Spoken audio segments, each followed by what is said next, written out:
नमस्कार, मैं हूं अंकुर और आप देख रहे हैं सत्य हिंदी बुलेटिन। एक नजर डाल लेते हैं अब तक की खबरों पर। नई दिल्ली में रायसीना संवाद में भारत चीन संबंधों पर एक सवाल के जवाब में रूस के विदेश मंत्री सर्गेई लावरोव ने कहा कि मॉस्को चाहता है कि भारत और चीन दोनों दोस्त बने। सर्गेई लावरोव ने कहा कि रूस के दोनों देशों के साथ बहुत अच्छे संबंध हैं। उन्होंने कहा कि रूस इन देशों को करीब लाने में एक बेहतर भूमिका निभा सकता है। रूस हमेशा इस तरह के कदम उठाने के लिए आगे रहा है। इसके अलावा रूस यूक्रेन युद्ध पर रूसी विदेश मंत्री ने कहा कि रूस हमेशा बातचीत का पक्षधर रहा, लेकिन क्या यूक्रेन भी बातचीत के लिए तैयार है? कोई उनसे ये सवाल क्यों नहीं करता है? सिर्फ रूस से ही सवाल क्यों किया जाता है? उन्होंने कहा कि वो पश्चिम के देशों की बजाय अब भारत और चीन जैसे विश्वसनीय भागीदारों पर भरोसा करेंगे। क्वेड के देशों ने आज दिल्ली में मुलाकात की। इस दौरान इस समूह के चारों देशों के विदेश मंत्रियों ने अपनी बात रखी। अमेरिका, भारत, जापान और ऑस्ट्रेलिया के विदेश मंत्रियों की नई दिल्ली में हुई बैठक के बाद बयान भी जारी किया गया। इसमें कहा गया है कि रूस को बिना कोई दंड दिए युद्ध करने की इजाजत नहीं दी जा सकती। समाचार एजेंसी रॉयटर्स की रिपोर्ट के अनुसार क्वेड देशों के समूह ने यह भी कहा कि परमाणु हथियारों का इस्तेमाल या इस्तेमाल की धमकी को स्वीकार नहीं किया जा सकता है। वहीं जापानी विदेश मंत्री योशिमासा हायाशी ने क्वाड पर कहा, यह एक सैन्य समूह नहीं है। हम किसी को बाहर करने की कोशिश नहीं करते हैं। जब तक चीन अंतर्राष्ट्रीय मानदंडों और कानून का पालन करता है, तब तक ये चीन और क्वाड के बीच परस्पर विरोधी मुद्दा नहीं है। दिल्ली की विवादित शराब नीति घोटाले में घिरे मनीष सिसोदिया ने जमानत के लिए राउस एवेन्यू कोर्ट का दरवाजा खटखटाया है। सिसोदिया की तरफ से दिल्ली की राउस एवेन्यू कोर्ट में जमानत याचिका दाखिल की गई। आम आदमी पार्टी के नेता और पूर्व डिप्टी सीएम की याचिका पर शनिवार को सुनवाई होगी। मनीष सिसोदिया फिलहाल सीबीआई की रिमांड में है। शराब घोटाले में जेल में बंद दिल्ली के पूर्व उप मुख्यमंत्री मनीष सिसोदिया आज जमानत के लिए राउस एवेन्यू कोर्ट पहुंचे थे। इससे पहले वो सुप्रीम कोर्ट भी गए थे, जहां उनकी जमानत याचिका खारिज कर दी गई। बता दें, कल 4 मार्च को उनकी हिरासत की अवधि खत्म हो रही है। कल अगर उन्हें कोर्ट जमानत नहीं देता है तो उन्हें फिर से जेल जाना पड़ सकता है। दिल्ली की आबकारी नीति और उसमें भ्रष्टाचार के आरोपों की जांच कर रही सीबीआई उनकी रिमांड बढ़ाने की मांग कर सकती है। पूर्वोत्तर राज्यों में बीजेपी के प्रदर्शन के बाद पीएम मोदी ने केरल में भी बीजेपी सरकार बनाने की बात कर दी। बीजेपी मुख्यालय पर प्रधानमंत्री मोदी ने भाषण के दौरान कहा था, जैसे जैसे विपक्ष के झूठ उजागर हो रहे हैं, मुझे आने वाले वर्षों में यकीन है कि जैसा मेघालय और नागालैंड में हुआ है और गोवा में हो रहा है, भाजपा का गठबंधन केरल में भी सरकार बनाएगा। अब इसके जवाब में लेफ्ट और कांग्रेस ने कहा है कि केरल भाजपा के लिए सिर्फ एक सपना है। प्रधानमंत्री के भाषण पर प्रतिक्रिया देते हुए सीपीआई नेता एम.ए. बेबी ने इसे दिन में सपने देखने जैसा बताया। उन्होंने कहा कि प्रधानमंत्री मोदी को याद रहना चाहिए कि उनकी पार्टी ने 2021 के राज्य चुनावों में केरल विधानसभा में अब तक की एकमात्र सीट भी खो दी है। वहीं केरल विधानसभा में विपक्ष के नेता वी.डी. सतीशन ने कहा, यह केरल में कभी नहीं होगा, यहाँ भाजपा के लिए कोई जगह नहीं है। कॉलेजियम को लेकर सरकार और सुप्रीम कोर्ट के बीच चल रही तकरार के बीच पूर्व जज जस्टिस मदन बी लोकुर ने कहा है, ये असल में सरकार में पारदर्शिता नहीं है, ये जीरो पारदर्शिता वाली सरकार है। जनसत्ता के साथ बातचीत में जस्टिस मदन बी लोकुर ने कहा कि सरकार ये तो कहती है कि कॉलेजियम सिस्टम में पारदर्शिता की कमी है, पर वो ये नहीं बताती है कि उसे और क्या पारदर्शिता चाहिए। कॉलेजियम के पास जो जानकारियां दी जाती हैं वो सरकार के जरिए ही आती हैं, तो फिर उसे और क्या चाहिए। मदन लोकुर ने कहा, असल में सरकार में पारदर्शिता नहीं है, ये जीरो पारदर्शिता वाली सरकार है। कॉलेजियम की सिफारिशों की फाइलें दबाए बैठी रहती है और बताती भी नहीं कि किस वजह से फाइलें रोक रखी हैं। भारत के चुनाव आयुक्त की नियुक्ति की प्रक्रिया में सुधार की सिफारिश करने वाले फैसले में सुप्रीम कोर्ट ने गुरुवार को लोकतंत्र और इसे बनाए रखने में आयोग की भूमिका पर भी महत्वपूर्ण टिप्पणियां की। Justice K M. जोसेफ, अजय रस्तोगी, अनिरुद्ध बोस, ऋषिकेश रॉय और सी.टी. रवि कुमार की एक कॉन्स्टिट्यूशनल बेंच ने माना कि राजनीति में धनबल की भूमिका और राजनीति के अपराधीकरण में भारी उछाल आया है। राजनीति का अपराधीकरण अन्य बुराइयों के साथ एक भयानक वास्तविकता बन गया है। बेंच ने कहा कि मीडिया का एक बड़ा वर्ग बेशर्मी से अपनी भूमिका से अलग हो गया और पक्षपाती हो गया है। बेंच ने कहा कि चुनाव आयोग के सदस्यों की नियुक्ति की प्रक्रिया में मौजूद खालीपन को भरना जरूरी है। बता दें, गुरुवार को सुप्रीम कोर्ट ने मुख्य चुनाव आयुक्त और अन्य चुनाव आयुक्तों की नियुक्ति की मौजूदा व्यवस्था को खारिज कर दिया। बता दें, मुख्य चुनाव आयुक्त और अन्य चुनाव आयुक्तों की नियुक्ति अभी केंद्र सरकार करती है, लेकिन सुप्रीम कोर्ट ने गुरुवार को फैसला सुनाया कि अब ये नियुक्ति प्रधानमंत्री, विपक्ष के नेता और भारत के मुख्य न्यायाधीश की एक समिति की सिफारिश पर राष्ट्रपति करेंगे। कांग्रेस नेता राहुल गांधी ने कैम्ब्रिज विश्वविद्यालय में एक लेक्चर के दौरान केंद्र पर तीखा हमला बोला। उन्होंने बीजेपी सरकार पर लोगों की जासूसी करने का आरोप लगाते हुए कहा कि भारतीय लोकतंत्र की बुनियादी संरचना पर हमला किया गया है। उन्होंने दावा किया कि इजरायली स्पाईवेयर पेगासस का इस्तेमाल उनके फोन में जासूसी करने के लिए किया जा रहा था। कांग्रेस नेता ने दावा किया कि उन्हें खुफिया अधिकारियों द्वारा फोन पर बात करते समय सचेत रहने की चेतावनी दी गई थी क्योंकि उनकी कॉल रिकॉर्ड की जा रही थी।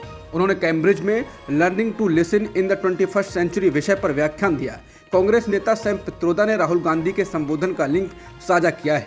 राहुल ने अपने संबोधन में कहा, मेरे खुद के फोन पर पेगासस था, बड़ी संख्या में राजनेताओं के फोन पर पेगासस था। राहुल ने कहा कि विपक्ष पर मुकदमे, मेरे ऊपर कई आपराधिक मुकदमे हैं जो किसी भी परिस्थिति में आपराधिक वाले मसले नहीं होने चाहिए। यही वो चीज है जिससे हम बचाव करने की कोशिश कर रहे हैं। राहुल गांधी ने कैम्ब्रिज यूनिवर्सिटी में दिए लेक्चर में कहा कि देश में संसद, प्रेस और न्यायपालिका पर दबाव डाला जा रहा है। उन्होंने कहा कि हर कोई जानता है और ये बहुत खबरों में है कि भारतीय लोकतंत्र दबाव में है और उस पर हमले हो रहे हैं। हम भारतीय लोकतंत्र के मूल ढांचे पर हमले का सामना कर रहे हैं।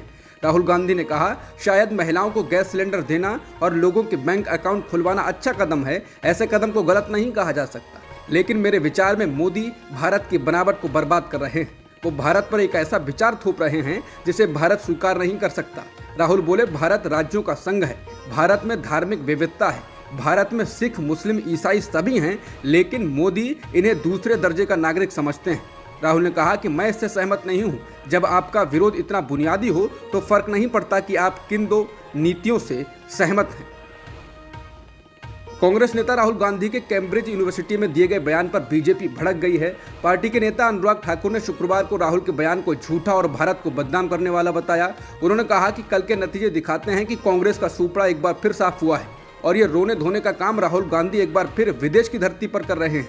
केंद्रीय मंत्री ने कहा कि बार बार झूठ बोलना, विदेशी धरती का, विदेशी दोस्तों, विदेशी एजेंसियों का इस्तेमाल करना, ये आदत बन गई है भारत को बदनाम करने की। ये नफरत राहुल गांधी की प्रधानमंत्री के प्रति तो हो सकती है, लेकिन देश को बदनाम करने की साजिश जो उनकी विदेशी धरती से कभी किसी विदेशी दोस्तों के जरिए होती है, यह प्रश्न चिन्ह खड़ा करती है कि कांग्रेस का एजेंडा क्या है। ममता बनर्जी ने घोषणा की है कि तृणमूल कांग्रेस अगले साल लोगों के समर्थन से अकेले ही चुनाव लड़ेगी। ममता की घोषणा के अनुसार 2024 में वो 42 सीटों को प्रभावित कर सकती हैं। माकपा और कांग्रेस पर भाजपा के साथ साठगांठ का आरोप लगाते हुए उन्होंने कहा, अगर अपवित्र गठबंधन होगा तो कांग्रेस भाजपा से कैसे लड़ेगी, वामपंथी भाजपा से कैसे लड़ेंगे, सीपीएम और कांग्रेस कैसे भाजपा विरोधी होने का दावा कर रही हैं। वो पश्चिम बंगाल के सरदिगी में हुए उपचुनाव के संदर्भ में बोल रही थी, जहां कांग्रेस ने सत्तारूढ़ टीएमसी से विधानसभा की सीट छीन ली है। ममता ने कहा कि कांग्रेस, वामपंथी और भाजपा सभी ने सरदिगी में सांप्रदायिक कार्ड खेला है। उन्होंने कहा कि अंतर यह है कि बीजेपी ने इसे खुले तौर पर खेला, लेकिन सीपीएम और कांग्रेस ने इसे काफी हद तक खेला है। तृणमूल के इस बयान का साफ मतलब है कि विपक्षी एकता की कोशिशों में लगे दूसरे दलों को इससे तगड़ा झटका लगने वाला है। कांग्रेस की पूर्व अध्यक्ष सोनिया गांधी को बुखार के बाद अस्पताल में भर्ती कराना पड़ा है। सर गंगाराम अस्पताल ने एक बयान में कहा है कि पूर्व कांग्रेस अध्यक्ष सोनिया गांधी को बुखार हुआ है और उनकी हालत स्थिर है।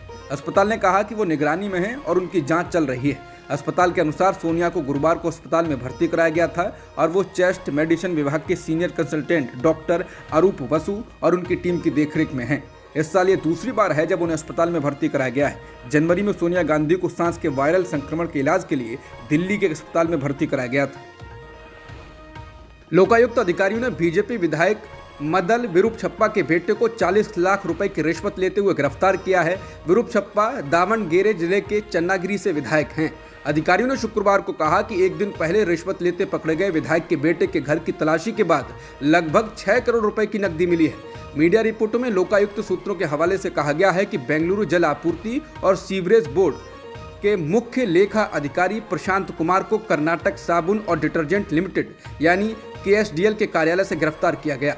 इस कंपनी का ही मैसूर संदल साबुन ब्रांड है। विधायक विरूपछप्पा KSDL के अध्यक्ष भी हैं। कांग्रेस ने ट्वीट कर बीजेपी पर निशाना साधा है। कांग्रेस ने कहा है कि सबको पता है कर्नाटक में बीजेपी की 40% कमीशन की सरकार चल रही है। कर्नाटक से उगाही होती है, माल दिल्ली तक पहुंचता है। भाजपा विधायक विरूपछप्पा ने अपने बेटे के खिलाफ लोकायुक्त की कार्रवाई के बाद KSDL के अध्यक्ष पद से इस्तीफा दे दिया। हालांकि उन्होंने दावा किया कि भ्रष्टाचार निरोधक एजेंसी द्वारा की गई छापेमारी उनके और उनके परिवार के खिलाफ एक साजिश है। मुख्यमंत्री बसवराज बोम्मई ने मामले की निष्पक्ष जांच का वादा किया। बेंगलुरु जल आपूर्ति और सीवरेज बोर्ड के मुख्य लेखा अधिकारी प्रशांत को बृहस्पतिवार शाम को कर्नाटक साबुन और डिटर्जेंट लिमिटेड कार्यालय में एक ठेकेदार से कथित तौर पर 40 लाख रुपए की रिश्वत लेते हुए रंगे हाथों पकड़ा गया था। नई दिल्ली विश्व पुस्तक मेले में लोगों के एक समूह ने कथित तौर पर बाइबल की प्रतियों के मुफ्त वितरण के खिलाफ विरोध जताया। एक ईसाई संगठन के स्टॉल पर यह घटना हुई। सोशल मीडिया पर वायरल हुए एक वीडियो में प्रदर्शन करने वालों को धार्मिक नारे लगाते और हंगामा करते हुए देखा और सुना जा सकता है। जब इस घटना का वीडियो सोशल मीडिया पर वायरल हुआ तो तीखी प्रतिक्रिया हुई। ट्विटर पर एक यूजर ने लिखा है कि गीता, कुरान, बाइबल इंसानियत सिखाती है। क्या फायदा हमारे गीता, कुरान, बाइबल पढ़ने का अगर हम में इंसानियत ही नहीं। प्रगति मैदान में बुधवार को हुई इस घटना के कथित वीडियो सोशल मीडिया पर साझा किया गया। उसमें कुछ लोग धार्मिक नारे लगाते हुए और एक ईसाई संगठन गिडियंस इंटरनेशनल द्वारा चलाए जा रहे स्टॉल पर मुफ्त बाइबल के वितरण को रोकने की मांग करते हुए दिखाई दे रहे हैं। एक मीडिया रिपोर्ट के अनुसार पुलिस ने कहा कि इस मामले में ना तो पुस्तक मेले के आयोजकों ने और ना ही गिडियंस इंटरनेशनल ने कोई शिकायत दर्ज कराई। भारत के मुख्य न्यायाधीश DY चंद्रचूड़ ने शुक्रवार को कहा कि वो होली की छुट्टियों के बाद कर्नाटक हिजाब मामले को लिस्ट करेंगे। शुक्रवार को शरीयत कमेटी ने सुप्रीम कोर्ट में अर्जी दाखिल करते हुए कहा कि 9 मार्च से शुरू हो रही परीक्षाओं में छात्राओं को हिजाब के साथ परीक्षा देने की अनुमति दी जाए। इस पर चीफ जस्टिस चंद्रचूड़ ने कहा कि इस मामले पर होली की छुट्टी के बाद सुनवाई की जाएगी। वकील ने दलील दी कि अगले 5 दिनों में परीक्षाएं शुरू हो रही हैं। इस पर CJI ने कहा कि आप आए ही आखिरी दिन हैं, अब हम इसमें क्या कर सकते हैं। CJI ने कहा कि वो एक बेंच का गठन करेंगे और मामले को होली के बाद सूचीबद्ध करेंगे। बॉर्डर गावस्कर ट्रॉफी के तीसरे टेस्ट मैच में ऑस्ट्रेलिया ने भारत को 9 विकेट से हरा दिया। 4 मैच की सीरीज के शुरुआती दोनों टेस्ट मैच भारत ने जीते थे। इस तरह भारत अब भी सीरीज में 2-1 से आगे है। सीरीज का चौथा टेस्ट मैच 9 मार्च से अहमदाबाद के नरेंद्र मोदी स्टेडियम में खेला जाएगा। फिलहाल इस तीसरे मैच के तीसरे दिन ऑस्ट्रेलिया के सामने जीतने के लिए सिर्फ 76 रनों का लक्ष्य था, जिसे मेहमान टीम ने मैच के शुरुआती घंटों में ही हासिल कर लिया।